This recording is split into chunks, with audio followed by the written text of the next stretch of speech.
Assalamualaikum warahmatullahi wabarakatuh. Shalom, Om Swastiastu, Namo Buddhaya, Salam Kebajikan.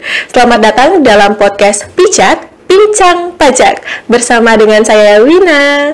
Senang sekali saya menyapa kawan pajak semuanya melalui video podcast ini yang khusus dibuat oleh tim penyuluh Kanwil DJP Wajib Pajak Besar untuk kawan pajak semuanya.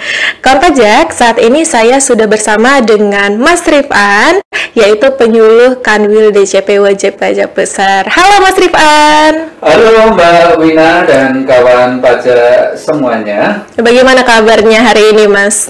Alhamdulillah sehat dan semangat Mbak Wina. Mbak Wina apa kabar hari ini? Alhamdulillah, saya juga sangat semangat nih Mas Rifan. Sudah siap ya Mas untuk berbagi ilmu dengan saya dan juga kawan pajak yang menyaksikan video podcast ini? Tentu, sangat siap. Tidak hanya berbagi ilmu, tapi saya juga semakin belajar dan belajar terus dengan kawan pajak semuanya. Siap. Oke. Oh iya, kawan pajak, podcast Bijak edisi kali ini itu merupakan serial dari episode sebelumnya, yaitu mengenai PSAK 22, kombinasi bisnis dan aspek perpajakannya terkait pelaksanaan PMK 56 tahun 2021. Jadi, bagi kawan pajak yang belum menyaksikan episode sebelumnya, langsung saja klik link yang ada di description box ya. Oke, kali ini topik pembahasannya sangat penting nih Mas Rifan untuk disimak, terutama bagi kawan pajak itu yang akan melakukan penggabungan, peleburan, pemekaran atau pengambil alihan usaha, yaitu mengenai PSAK 38, kombinasi bisnis entitas sepengendali. Oke, kira-kira mengapa nih podcast bijak kali ini penting untuk disimak? Tentu saja kan akan ada kaitannya dengan aspek perpajakannya, terutama pelaksanaan Peraturan Menteri Keuangan Nomor 56 Tahun 2021 itu tentang penggunaan nilai buku atas pengalihan dan perolehan harta dalam rangka penggabungan, peleburan, pemekaran, atau pengambil alihan usaha. Nah, untuk tahu penjelasan lebih lengkapnya, stay tune ya kawan pajak semuanya. Kita langsung mulai saja Mas Rifan. Ini kita mulai dari pengenalannya dulu ya Mas Rifan. Pengenalan PSAK 38. Sebenarnya apa sih Mas isi dari PSAK 38 dan bagaimana pengaturannya? Oke, Mbak Wina dan kawan pajak semuanya, setelah tadi kita berdiskusi di episode sebelumnya terkait dengan kombinasi bisnis. Nah, ini erat kaitannya dengan salah satu fasilitas sebenarnya yang ada di dalam Undang-Undang PPH dan PMK 56 terkait dengan penggunaan nilai buku atas pengalihan harta ya dalam rangka penggabungan, peleburan, pemekaran atau pengambil alihan usaha. Okay. Nah, kalau di PSAK 22 yang sudah kita bahas di episode sebelumnya, ini berbicara tentang kombinasi bisnis secara umum. Nah, ternyata di dalam praktek, terutama yang sudah banyak konsultasi ke kita, bahkan beberapa aksi korporasi sudah masuk ke kita, ini terkait dengan kombinasi bisnis entitas sepengendali. Oke. Nah, maka di kesempatan hari ini kita akan coba kupas di PSAK 38. Nah, pernyataan dalam PSAK 38 ini bertujuan untuk mengatur ya, perlakuan akuntansi kombinasi bisnis dari entitas sepengendali. Kalau kemarin sudah tuntas gitu kan dengan kombinasi bisnis, sekarang kita tinggal menambahi entitas sepengendali. Oke. Nah, ruang lingkup diterapkannya PSAK ini nanti pada kombinasi bisnis dari entitas sepengendali yang memenuhi persyaratan kombinasi bisnis dalam PSAK 22, baik untuk entitas yang menerima bisnis maupun entitas yang melepas bisnis. Ya, kata kunci yang selalu kita ulang adalah bisnis, atau kalau dalam terminologi PMK 56 itu adalah satu unit usaha. Ya, kemarin kita bahas kalau harta itu adalah pure perolehan harta. Nah, beberapa istilah nanti yang akan kita gunakan karena kita berbicara tentang entitas pengendali, maka ada entitas anak. Betul. Yaitu suatu entitas yang dikendalikan oleh entitas lainnya. Oke. Nah, ada anak, tentu juga ada induk. Oke.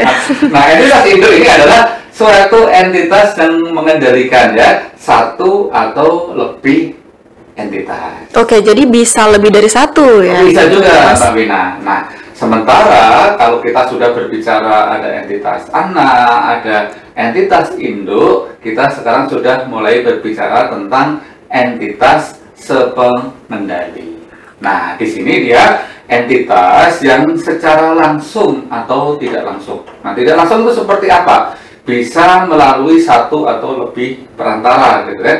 Mengendalikan atau dikendalikan oleh atau berada di bawah pengendalian yang sama. Nah, dengan demikian kombinasi bisnis dari entitas pengendali ini adalah kombinasi bisnis dari seluruh entitas atau bisnis yang bergabung. Pada akhirnya nanti ya akan dikendalikan oleh pihak yang sama, baik maupun atau sesudah peristiwa kombinasi bisnis ini.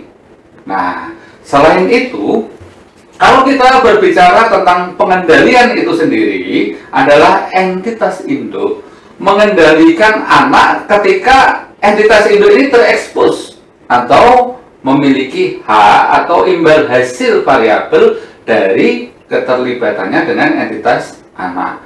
Dan memiliki kemampuan ya Mbak Wina untuk mempengaruhi imbal hasil tersebut melalui kekuasaannya atas entitas anak. Nah, bayangan kita kalau kita permudah ini, kita berada di dalam satu entitas grup gitu ya. Iya, betul, grup. Apalagi kalau kita kembalikan ke isu kebijakan nasional, di situ ada restrukturisasi BUMN, berarti kita sudah mulai melihat ada klaster-klaster BUMN yang di dalamnya juga ada wajib pajak perusahaan anggota dari klaster tersebut.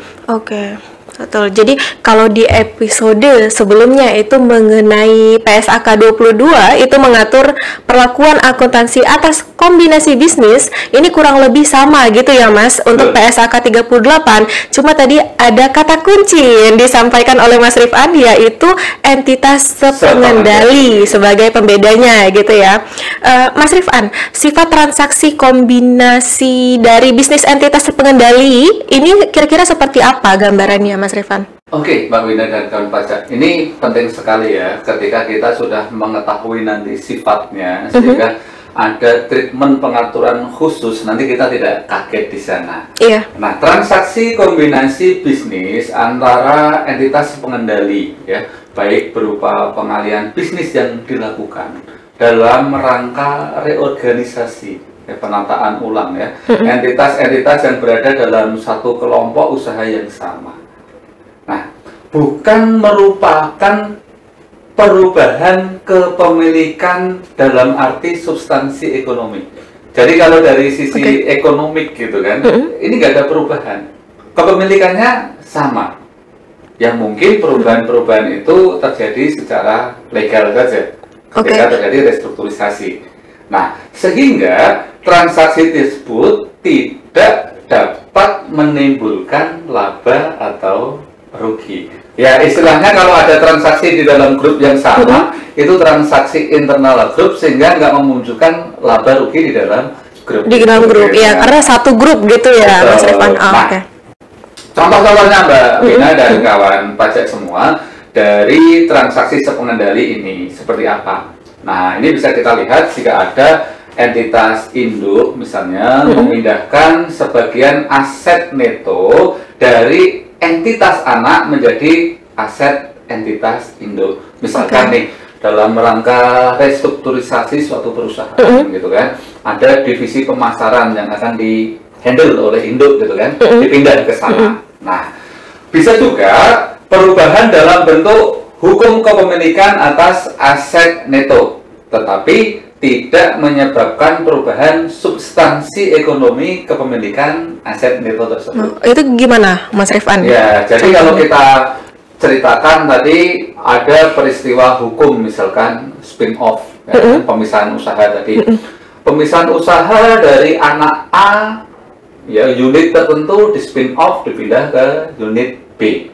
Dari sisi legal namanya spin-off, pemisahan. Ya, tapi dari sisi ekonomi kan hanya memindahkan aja dari satu divisi ke divisi lain di dalam satu perusahaan anggota grup tadi. Iya, jadi tidak menimbulkan laba rugi tadi ya, Mas Rifan. Tidak menimbulkan laba rugi lagi. Nah, selanjutnya ini Mbak Wina dan kawan pajak semua, entitas Indo bisa saja ya mengalihkan sebagian hak kepemilikannya dalam suatu entitas anak ke entitas anak lainnya. Nah, perubahan bentuk hukum kepemilikan atas entitas anak tadi, tetapi bukan perubahan substansi ekonomi.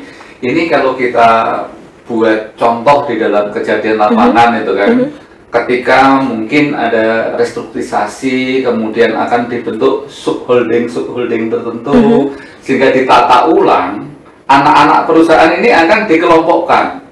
Oh, misalkan bagian produksi akan dikumpulkan di subholding produksi. Nah, ini kan kepemilikan sahamnya akan diubah juga.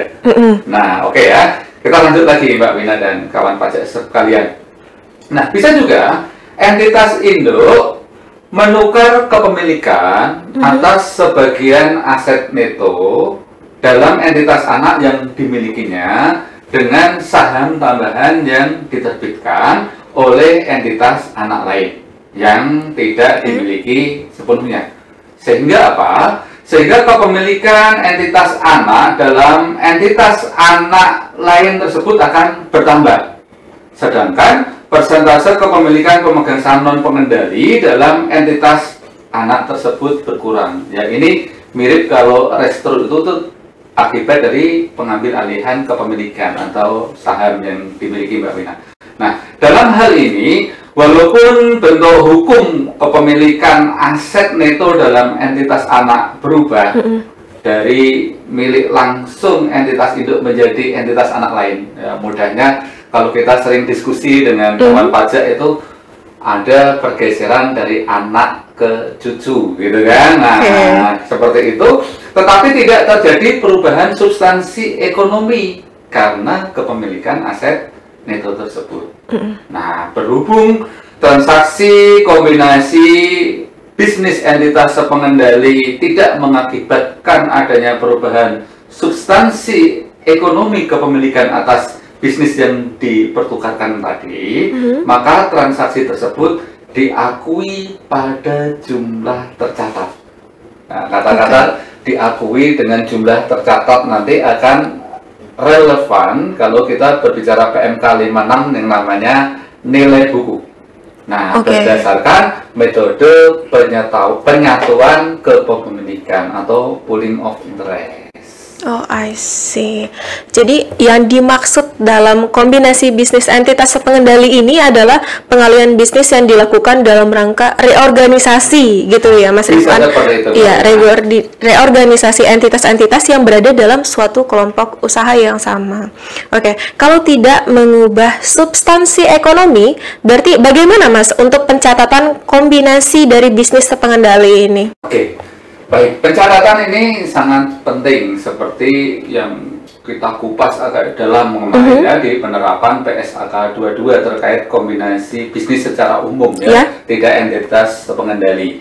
Karena kalau kita berbicara tentang bagaimana pencatatannya, nanti kita juga akan berhubungan dengan berapa nilai pengakuannya. Betul, ada dari nilai pasar, ada nilai juga buku tadi.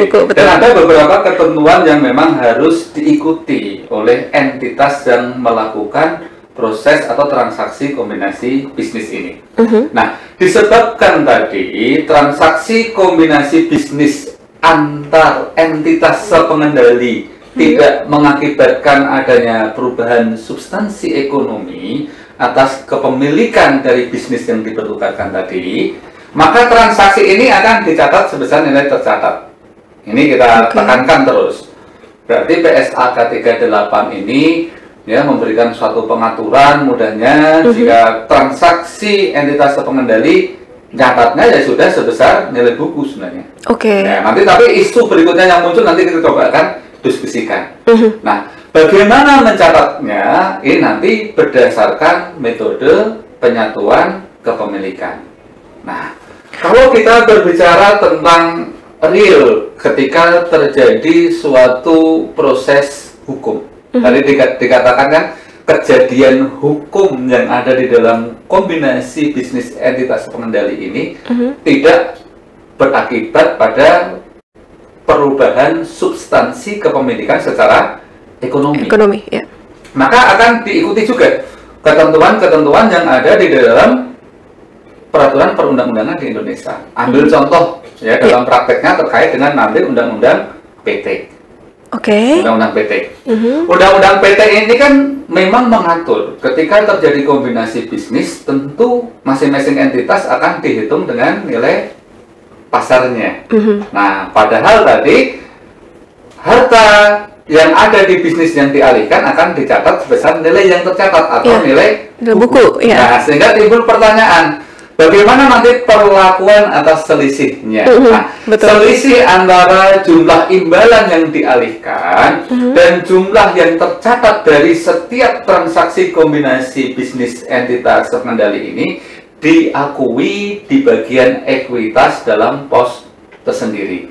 Ya, kalau kita lihat di ekuitas ada namanya modal di store, ada tambahan modal di store, gitu kan, atau epic gitu kan. Nah, ini akan ditaruh di situ selisihnya. Jadi nanti akan terpotret. Jadi ada pos tersendiri gitu. Betul. Ya Mas Rifan. Oke, tadi ada disinggung mengenai metode penyatuan kepemilikan. Nah, itu bisa dijelaskan Mas Rifan seperti apa? Oke, Mbak Wina dan kawan pajak semuanya ya. Bicara tentang pencatatan, bicara tentang metode gitu kan. Nah, itu tadi ada pooling of interest di sana.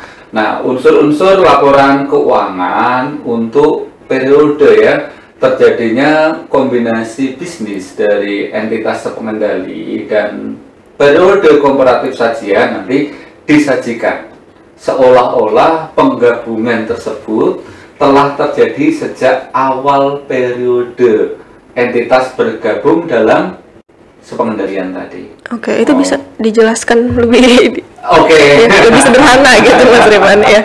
Oke. Nah, jumlah yang tercatat nanti kita jelaskan dalam contoh ya tadi ya. Bagaimana?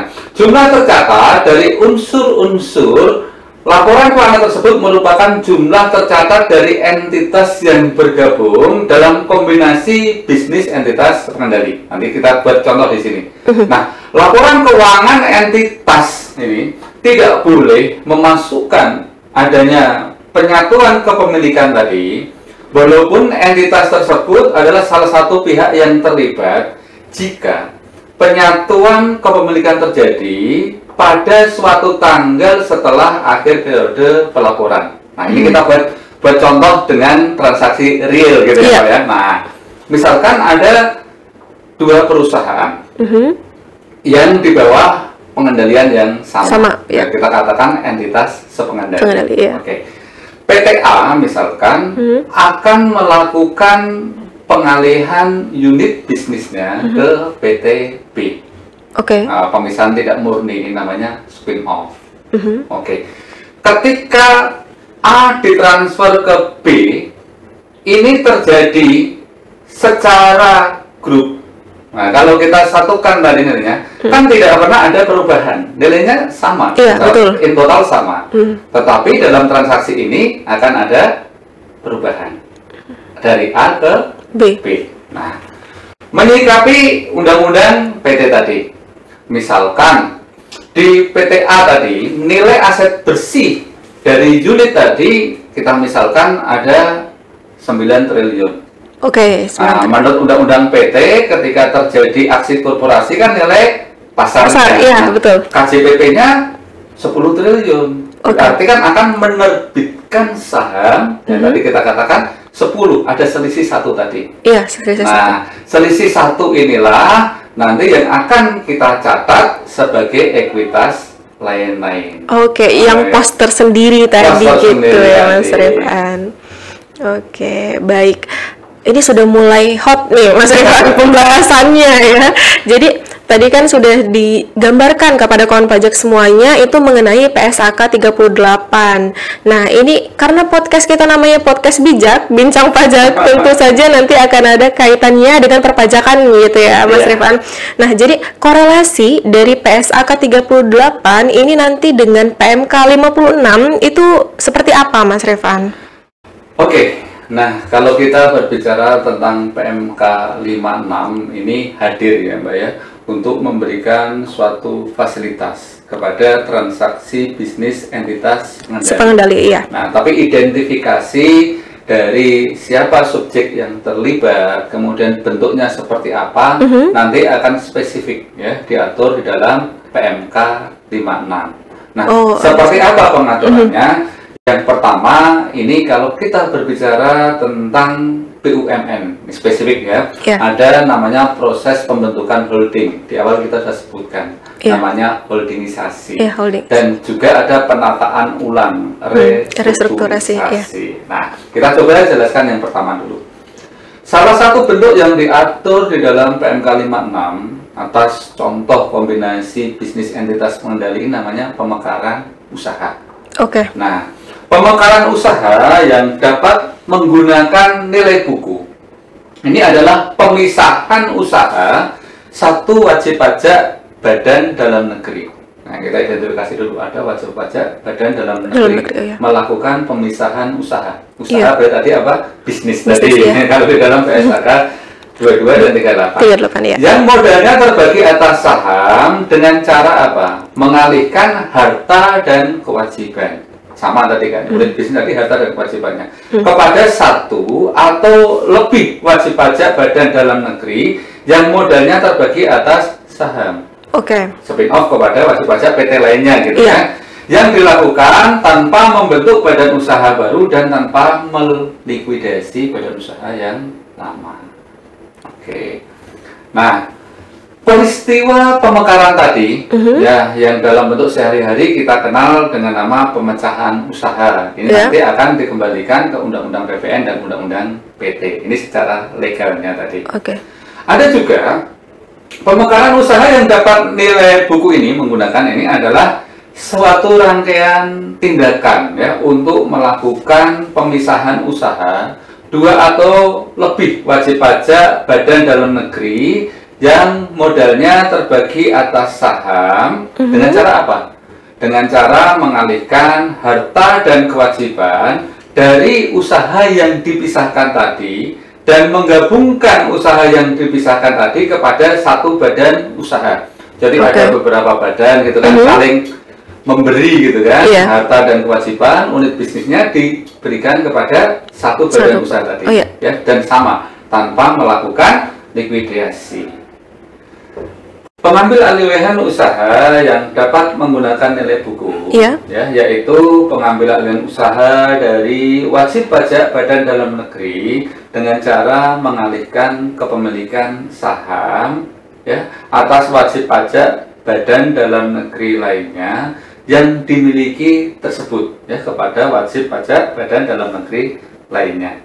Ya, atau kita buat dengan bahasa yang sederhana, pengambil alihan saham, gitu ya, investasi di anak dialihkan, gitu ya. Nah, yang dilakukan sehubungan dengan restrukturisasi BUMN.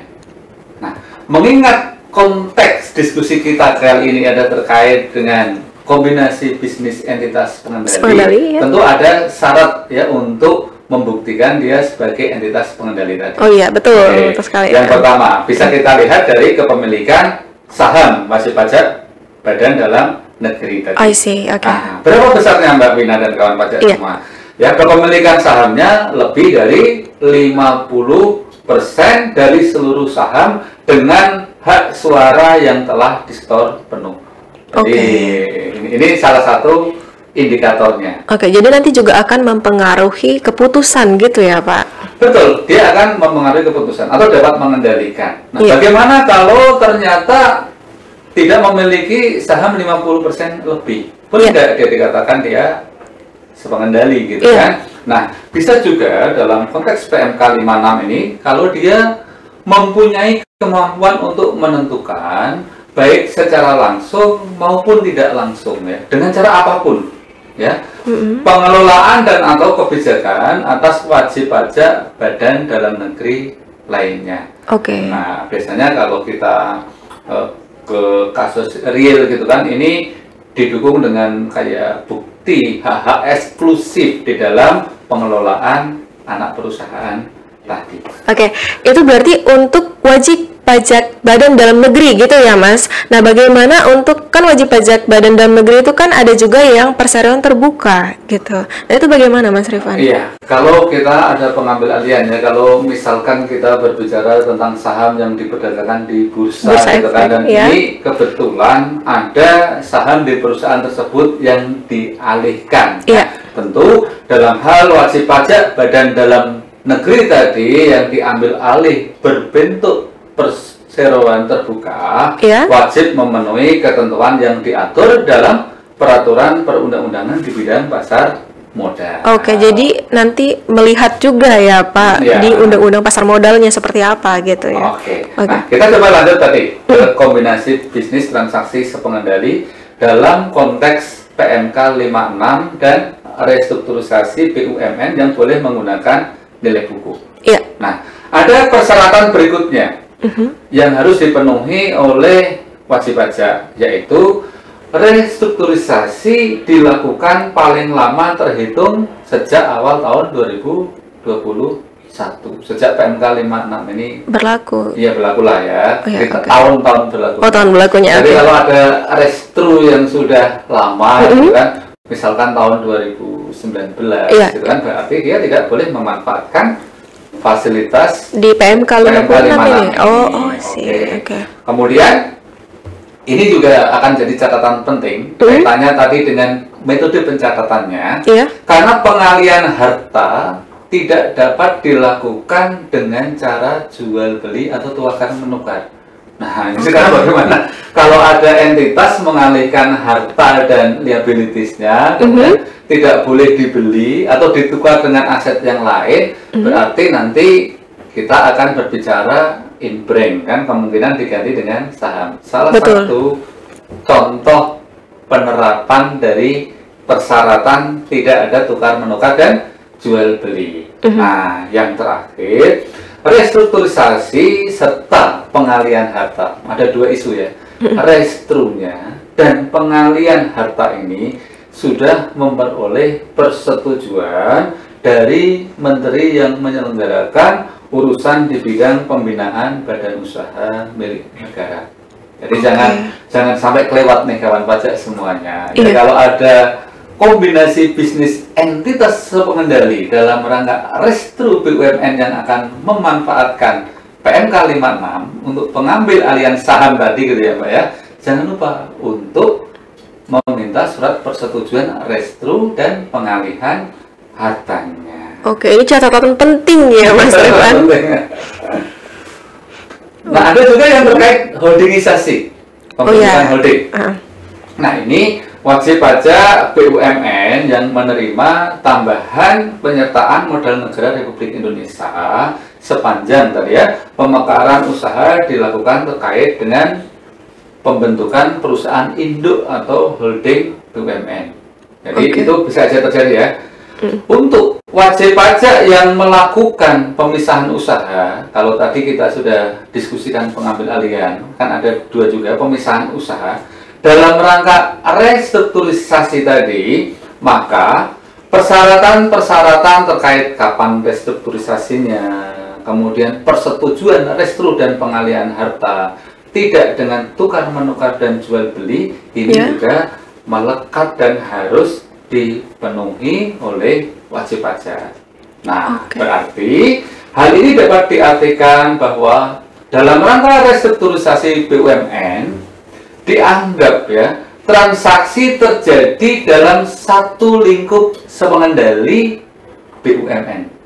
Nah, kita tadi bicaranya kan transaksi entitas sepengendali. PMK 56 dalam rangka restrukturisasi BUMN. Nah, sepengendalinya siapa nih? Nah, di bawah pengendalian dari BUMN dan dianggap ruang lingkup standar akuntansi kombinasi bisnis yang diatur dalam PMK 38 yaitu entitas sepengendali ini terpenuhi. Nah, sehingga dalam menerapkan PSAK 38 kalau akan memanfaatkan nilai buku dengan PMK 56 ini harus diterapkan dengan benar dan tepat.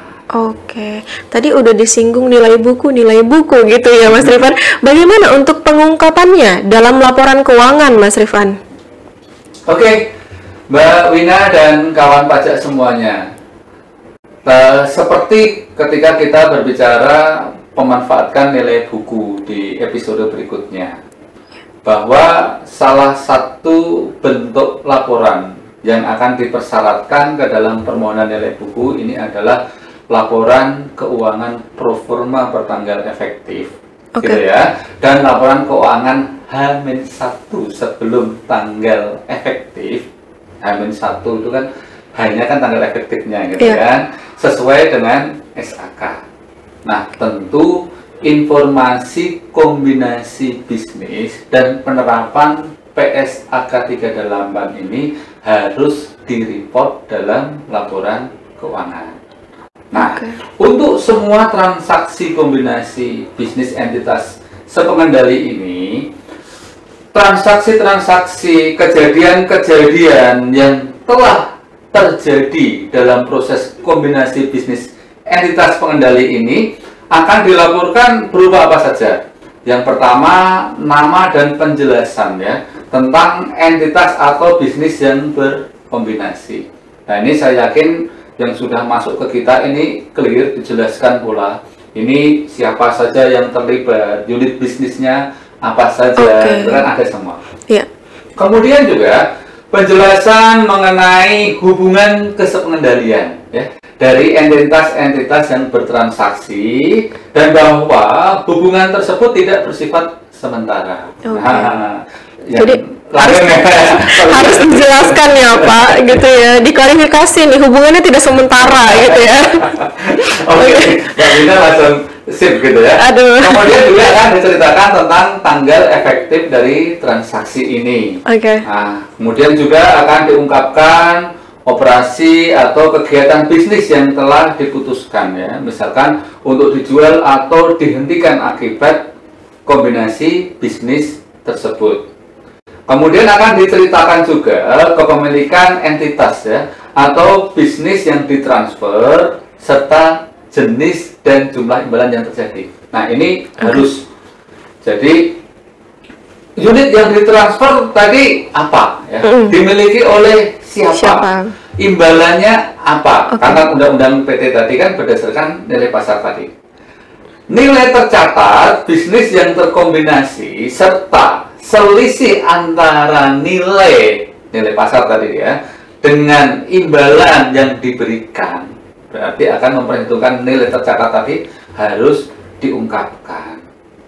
Nah, inilah Mbak Wina contoh informasi ya, hal-hal yang harus disajikan oleh kawan pajak ketika menerapkan PSAK 38 dalam laporan keuangan performa dan laporan keuangan H-1, sehingga kejadian kombinasi bisnis entitas sepengendali yang akan memanfaatkan nilai buku ini betul-betul bisa terpotret, gitu kan, terdokumentasikan dalam laporan keuangan, sehingga siapapun yang membaca, baik itu user, baik itu pemegang saham, gitu kan, dapat mengerti bahwa memang kombinasi bisnis entitas terpengendali ini sudah benar dan layak untuk menggunakan nilai buku sesuai dengan PMK 56. Oke, wah luar biasa, lengkap sekali loh Mas Rifan.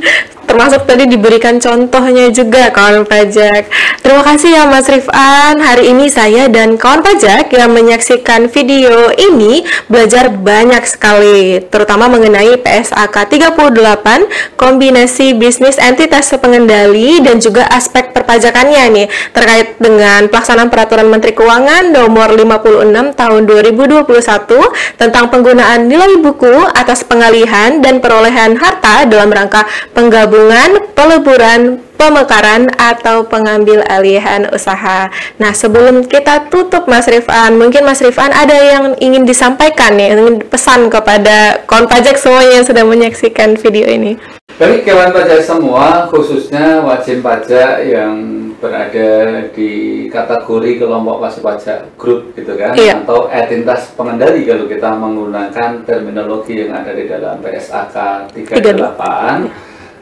Andaikan ya kawan pajak akan melakukan aksi korporasi dari kombinasi bisnis entitas pengendali ini, ya semoga penjelasan kita tentang PMK 56 dan PSK 38 ini bermanfaat dan dapat diterapkan dengan tepat sehingga akan memudahkan kawan pajak dalam melaksanakan aksi korporasi yang harapan kita aksi korporasi ini dapat membantu entitas untuk memperkuat modal untuk lebih bersinergi agar bisa meningkatkan kemampuan dalam mengenerate laba.